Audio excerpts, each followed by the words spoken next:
Hey Snake, you ever heard of Godzilla King of Monsters? No, what is it? It's a movie. You haven't seen it? Nope. It's about this monster called Godzilla who grows to an enormous size in a nuclear test and goes on a rampage in Tokyo. Nuclear test, huh? Then the Marshall Islands must be crawling with giant monsters right about now. It's just make-believe. Maybe that's why my pants have been so tight lately. Snake, it's a movie, not a report out of Los Alamos. I know. So then what happened? Godzilla is immune to all weapons, and humanity has no way to stop the monster.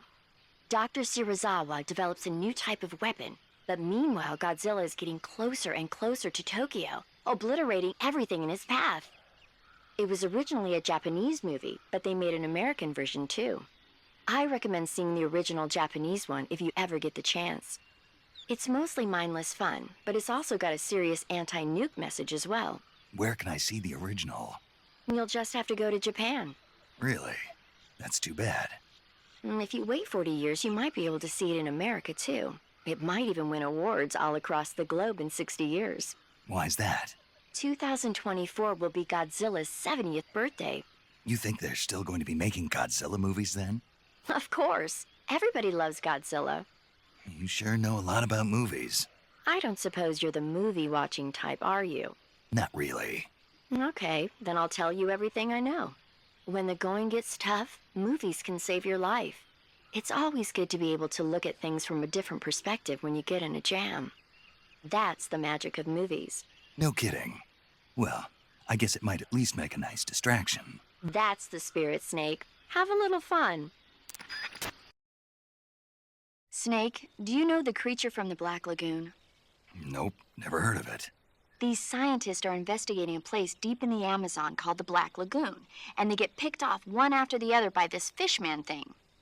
And there was this scene when the heroine is going for a swim, and the creature sneaks up on her from underwater. Oh, I thought my heart was going to stop. I mean, of course, the 3D effects in It Came from Outer Space were a lot more intense, but... It wouldn't be referring to you coming from outer space, would it? How rude! Why do you say that? Because no one on Earth could be as charming as you. Fine. I'll just get to the point, Snake. Be careful of what's around you when you're in the water. Just imagining you swimming in those jungle rivers makes me think of you being attacked by a fishman. I appreciate the concern. Fishmen aren't the only things that'll attack you in the water. Really be careful out there. Okay. And don't be attacking any pretty girls going for a swim, either. Are you calling me a fishman? You started it. Snake, have you heard of It Came from Outer Space? Yeah, you told me already. So this astronomer sees a meteor, but it's really an alien spaceship, right? And the aliens start replacing the townspeople with clones and forcing them to help repair the ship. The 3D effects were quite realistic. I've got all the real I can handle here in the jungle. No, you don't get it. Precisely because it's realistic, with the images jumping out of the screen at you. It makes for a nice escape from reality. I have to admit it made my eyes tired, but it was really intense. Unfortunately, they don't make very many of those movies anymore. When did it come out? I was still in college, so probably about 10 years ago. Guess I'm out of luck then.